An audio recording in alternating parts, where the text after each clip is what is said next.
Hello friends, my name is Devanand and I welcome each one of you to my channel English and Me. Today we are going to learn about future perfect tense कि जिसको हिंदी में पूर्ण भविष्य काल भी कहा जाता है. My dear, before this we have already studied about simple tense and continuous tense. In simple tense we studied about simple present tense, simple past tense and simple future tense. Whereas in continuous tense we have studied about present continuous tense, past continuous tense and future continuous tense. उसके बाद हमने और दो tense के बारे में बहुत ही अच्छी तरह से पढ़ा हुआ है और वह टेंस है प्रेजेंट परफेक्ट टेंस और past perfect tense. My dear, if you want to know more about all these tenses, please go to the description box और वहां पे जो मैंने लिंक शेयर किए हुए हैं उनके ऊपर क्लिक कीजिए. You will come to know more about all these tenses. Today we have to start the topic future perfect tense. जो future perfect tense है जिसको पूर्ण भविष्य काल कहा जाता है वह हमें सीखना है. लेकिन वह सीखने से पहले I request all of you to subscribe my channel. I request each one of you to share this video with each and every person to whom you know very well. Please share the video with your friends and your relatives. My dear, future perfect tense जानने से पहले it is very very important to know और to understand the tense in Hindi. उसको हिंदी में जानना बहुत जरूरी है. फ्यूचर टेंस परफेक्ट टेंस के वाक्य को हिंदी में किस तरह से बोला जाता है या किस तरह से लिखा जाता है वह पहले हम क्या करेंगे अच्छी तरह से समझ लेंगे. For that purpose I have taken one verb here और वह वर्ब है खाना खाना और उस वर्ब को मैंने तीन अलग अलग टेंस में लिखा हुआ है. ये तीनों टेंस जो है ये तीनों टेंस फ्यूचर टेंस है. फ्यूचर टेंस लेकिन वो फ्यूचर में कौन सा है, whether it is simple future या कंटिन्यूअस फ्यूचर या परफेक्ट फ्यूचर वो हमें मालूम नहीं है. लेकिन उनको पढ़ने के बाद हमें पता चलेगा कि ये तीनों के तीनों फ्यूचर में होने वाले एक्शंस है. जैसे खाना खाऊंगा या खाऊंगी या खाएंगे, इट मीन्स अभी तक खाया हुआ नहीं है, फ्यूचर में वो एक्शन होगा. माय डियर, जब भी हम लोग कहते हैं कि खाना खाऊंगा या कोई भी एक्शन करूंगा करूंगी या करेंगे उस समय वह एक्शन होती है सिंपल फ्यूचर टेंस की. इट मीन्स यह जो पहली क्रिया है यह है सिंपल फ्यूचर टेंस की. कौन से टेंस की है my dear? Simple future tense की.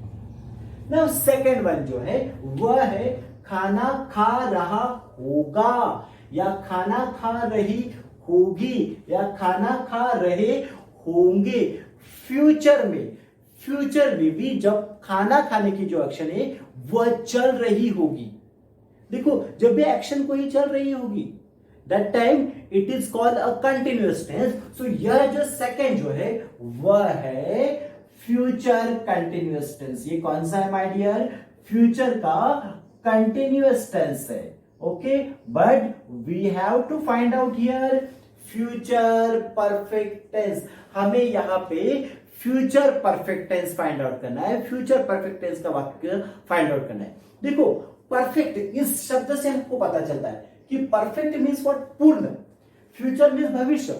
भविष्य में भी जब कोई क्रिया पूरी हुई होगी, भविष्य में कोई भी क्रिया, आप जस्ट एग्जांपल ले लो अपने मन में. जैसे आपको अगर कहीं पे जाना है और अगर आप मन में सोचते हो कि मैं कल उस समय वहां पे पहुंच गया होगा तो वहां पे पहुंचने की क्रिया पूरी हुई होगी. देखो सो उसको कहते हैं फ्यूचर परफेक्ट टेंस. सेम यहां पे देखो खाना खाया होगा या खाना खा चुका होगा या खाना खा चुकी होगी. देखो फ्यूचर में भी खाना खाने की क्रिया खत्म हो चुकी होगी. So that time it is called future perfect tense. ये कौन सा टेंस हो गया my dear? Future perfect tense. It means future में जो है वो फ्यूचर में जो क्रिया है पूरी हो चुकी होगी उस समय हम उसे फ्यूचर परफेक्ट टेंस कहते हैं. यहां पे हम लोग बहुत सारे एग्जांपल्स ले सकते हैं. जैसे मिल गया होगा या मिला होगा. मिला होगा ओके, या मिल चुका होगा, या मिल चुकी होगी, या मिल चुके होंगे। ओके, खेला होगा या खेल चुका होगा, खेल चुकी होगी या खेल चुके होंगे। जब भी किसी क्रिया का अंत चुका होगा, चुकी होगी, चुके होंगे, इस तरह के शब्दों से होता है, उस समय वह वाक्य फ्यूचर परफेक्ट टेंस का होता है, या वह क्रिया फ्यूचर परफेक्ट टेंस की होती है।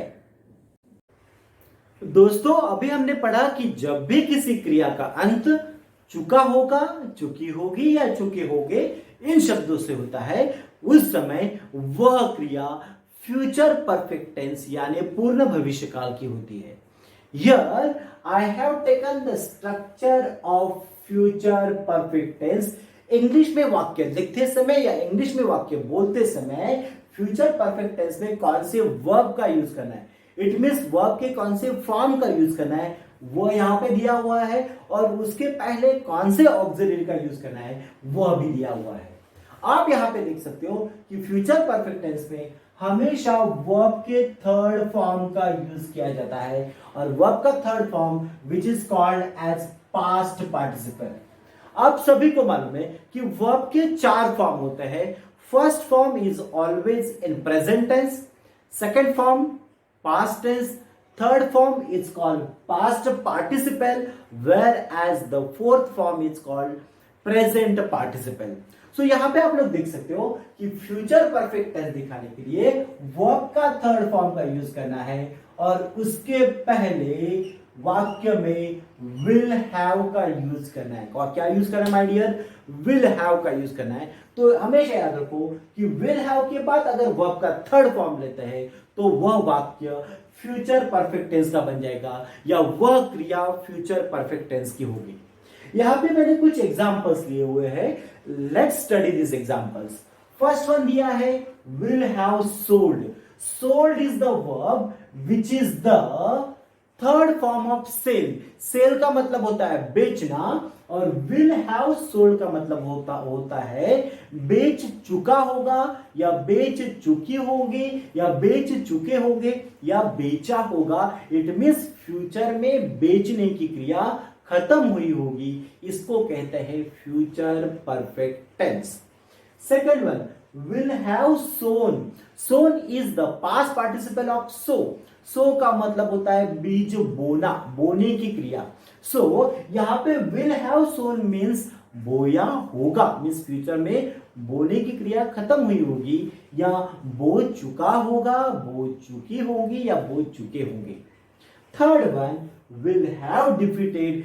Defeated is the past participle of defeat, जिसका मतलब होता है हराना, और विल हैव डिफीटेड मीन्स हराया होगा, या हरा चुका होगा, हरा चुके होंगे, या हरा चुकी होगी। Next one will have one. One is the past participle of win. Win means जीतना, विल हैव वन मीन्स जीता होगा, फ्यूचर में जीतने की क्रिया खत्म हुई होगी, या जीत चुका होगा, जीत चुकी होगी, या जीत चुके होंगे। And the last one is will have permitted. Permit का मतलब होता है अनुमति देना, विल हैव परमिटेड मीन्स अनुमति दे चुके होंगे, अनुमति दे चुका होगा, या अनुमति दे चुकी होगी। My dear, these all were the examples of future perfect tense। Means future perfect tense अगर आपको वाक्य में दिखना है या वाक्य में बोलना है तो आपको will have के बाद verb का past participle का यूज करना है। अभी इसके अगर वाक्य बनाना है तो सिर्फ इसके पहले एक सब्जेक्ट डालो। Subject means I, we, you, they, he, she, it, या कोई भी सिंगुलर नाउन डालो या प्लूरल नाउन डालो, आपको वाक्य बन जाएगा।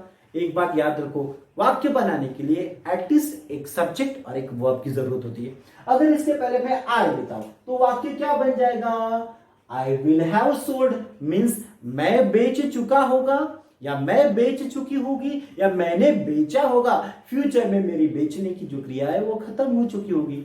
अगर मैं यहाँ पे ही लेता हूं तो वाक्य बन जाएगा ही विल हैव सोन, वह बो चुका होगा, वह मीन्स वह लड़का या वह आदमी वह बो चुका होगा या उसने बोया होगा। अगर मैं यहाँ पे शी लेता हूं तो it will become she will have defeated, उसने, वह लड़की या वह औरत, शी विल हैव डिफीटेड, उसने हराया होगा, वह लड़की ने हराया होगा, या वह लड़की हरा चुकी होगी। यहां पे अगर मैं लेता हूं they, then it will become they will have won, वे, दे का मतलब होता है वे, they will have won means वे जीत चुके होंगे या वह वे जीते होंगे। एंड अगर यहां पे मैं लेता हूं वी, तो it will become we will have permitted means हमने अनुमति दे दी होगी या हम अनुमति दे चुके होंगे। My dear, now we are going to frame the sentences and then we will see the sentence structure of declarative sentence. जो फ्यूचर परफेक्ट टेंस का जो डिक्लेरेटिव पार्ट होता है, डिक्लेरेटिव सेंटेंस होता है, उसका हम लोग सेंटेंस स्ट्रक्चर देखेंगे और उसके बाद उससे रिलेटेड जितनी सेंटेंसेस है वो सेंटेंस हम लोग अच्छी तरह से पढ़ेंगे। Friends, now it's time to study about the declarative sentence of future perfect tense. आप सभी को मालूम है कि declarative sentence is also called as statement, और स्टेटमेंट या डिक्लेरेटिव सेंटेंस कोई भी टेंस का होने दो, उस सबका स्ट्रक्चर सेम होता है, that is subject plus verb plus object या एडवर्बियल। ऑब्जेक्ट या क्या माय डियर, एडवर्बियल का यूज किया जाता है, that is S plus V plus O. यहां पे भी आप देख सकते हो कि फ्यूचर परफेक्ट टेंस का ऑलरेडी मैंने स्ट्रक्चर दिया हुआ है कि जहां पे बिगिनिंग में हमें सब्जेक्ट का यूज करना है और वर्ब में हमें विल हैव के बाद वर्ब के थर्ड फॉर्म का यूज करना है, दैट इज पास्ट पार्टिसिपल, और एंड में हमें ऑब्जेक्ट का यूज करना है या एडवर्बियल का यूज करना है। ऑब्जेक्ट या एडवर्बियल अगर हमें चाहिए तो आए हुए वर्ब को व्हाट, व्हेन या वेयर इस तरह का प्रश्न करना है, हमें अपने आप ऑब्जेक्ट या एडवर्बियल मिल जाएगा। नाउ यहां पे in the beginning we are going to take the subject. आप सभी को मालूम है कि सब्जेक्ट मींस जब भी वाक्य के शुरुआत में हम I, we, you, they, he, she, it, this, that, these, those या कोई भी सिंगुलर या प्लूरल नाउन का यूज करते हैं तो उसे हम सब्जेक्ट कहते हैं। यहां पे फर्स्ट सेंटेंस में हम एज अ सब्जेक्ट लेंगे आई। आई का मतलब होता है मैं लड़का या मैं लड़की। So I will have added, added is the third past participle of add. Add का मतलब होता है मिलाना। I will have added means मिला चुका होगा या मिलाया होगा। So I will have added मैंने मिलाया होगा। क्या, व्हाट, क्या मिलाया होगा। I will have added sugar, मैंने शुगर मिलाया होगा या शुगर मिलाई होगी। Okay, I will have added sugar. कहां पे, where, where in the milk. I will have added sugar in the milk, मैंने दूध में शक्कर मिलाया होगा। Next one sentence, next sentence is dash will have measured. Measured का मतलब होता है नापना। विल हैव मेजर्ड मींस नाप चुका होगा। कौन, यहां पे एज अ सब्जेक्ट में अगर लेता हूं शी तो सेंटेंस बन जाएगा शी विल हैव मेजर्ड, वह लड़की या वह औरत, शी विल हैव मेजर्ड वह नाप चुकी होगी। नाउ व्हाट, क्या, she will have measured distance, she will have measured distance. Distance means अंतर जिसको हम कहते हैं। She will have measured distance between two buildings, उसने दो बिल्डिंग्स के बीच का जो अंतर है वह नाप चुका होगा। She will have measured distance between two buildings. Third one as subject यहां पे अगर मैं लेता हूं दे, क्या लेता हूं दे, सो वाक्य बन जाएगा they will have reached. Reach का मतलब होता है पहुंचना। They will have reached means पहुंच चुके होंगे या पहुंच गए होंगे। They will have reached where, कहां पहुंच गए होंगे। They will have reached at railway station, वो रेलवे स्टेशन पहुंच गए होंगे। They will have reached railway station, वो कहां पहुंच गए होंगे। They will have reached at railway station, वो रेलवे स्टेशन पहुंच गए होंगे मींस फ्यूचर में भी जो पहुंचने की क्रिया है वो खत्म हो चुकी होगी। And the last sentence dash will have gone. Here as a subject हम दो लेंगे, एक लेते हैं आर्या एंड सूर्या। पे मैंने प्लूरल दिया है आर्या एंड सूर्या। आर्या और सूर्या विल हैव गॉन, जा चुके होंगे या गए होंगे, फ्यूचर में भी जाने की क्रिया खत्म हुई होगी। सो वाक्य बन जाएगा Arya and Surya will have gone, कहां गए होंगे, will have gone to school, Arya और सूर्या स्कूल जा चुके होंगे। माय डियर, यहां पे आप लोग देख सकते हो कि यहां पे मैंने 4 वाक्य बनाए। इन चारों वाक्यों में एक बात कमी है माय डियर। वह बात क्या कमी है, वो अभी आप अच्छी तरह से ध्यान देके सुनिए। हमेशा याद रखो कि जब भी हम फ्यूचर परफेक्ट टेंस के बारे में लिखते हैं या फ्यूचर परफेक्ट टेंस के बारे में बोलते हैं तो उस समय वाक्य में हमेशा टाइम को दिखाना बहुत जरूरी होता है। किस समय वो दिखाना बहुत जरूरी होता है। सो यहां पे हम लोग इस वाक्य को भी ऐड करेंगे। I will have added sugar in the milk, मैं दूध में शक्कर मिला चुकी होगी। कब मिला चुकी होगी, बिफोर मेकिंग टी, चाय बनाने से पहले मैंने दूध में शक्कर मिलाया होगा या मैं इस दूध में शक्कर मिला चुकी होगी। देखो यहाँ पे बिफोर के बाद, बिफोर मेकिंग टी, एक पर्टिकुलर टाइम है, उस टाइम के पहले वो काम कर चुका होगा।